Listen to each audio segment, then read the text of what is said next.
Cihazınızın tamire mi ihtiyacı var? Ücretsiz teşhis sunuyoruz. Kapınıza kadar alıyor ve teslim ediyoruz, telefon veya seyahat gerekmez. Tamir öncesi size fiyat teklifi gönderiyoruz ve sadece onayladıktan sonra devam ediyoruz. Kolay, şeffaf ve profesyonel. Link açıklamada.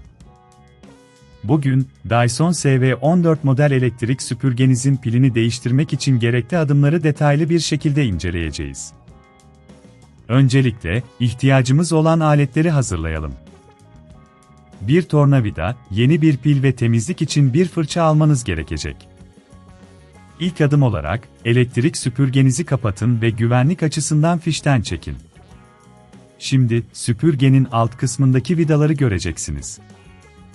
Tornavida yardımıyla bu vidaları dikkatlice sökün.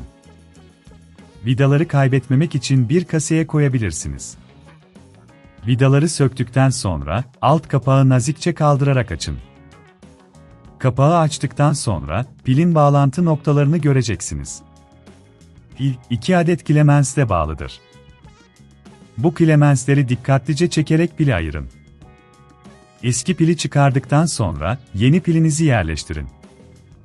Yeni pilin bağlantı noktalarının doğru olduğundan emin olun. Eğer bunun çok zor olduğunu düşünüyorsanız, evden alın ve teslimat hizmeti sunduğumuzu unutmayın, böylece profesyonel bir yardım alabilirsiniz. Yeni pili taktıktan sonra, alt kapağı tekrar yerine oturtun.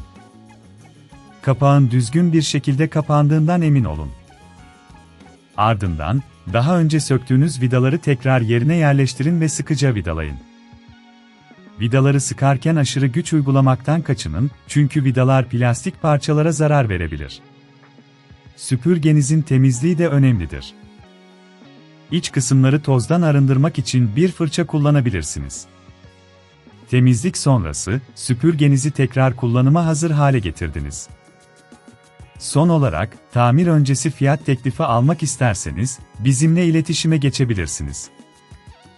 Bu sayede, ne kadar bir maliyetle karşılaşacağınızı önceden öğrenebilirsiniz. Cihazınızın tamire mi ihtiyacı var? Ücretsiz teşhis sunuyoruz. Kapınıza kadar alıyor ve teslim ediyoruz, telefon veya seyahat gerekmez. Tamir öncesi size fiyat teklifi gönderiyoruz ve sadece onayladıktan sonra devam ediyoruz. Kolay, şeffaf ve profesyonel. Link açıklamada.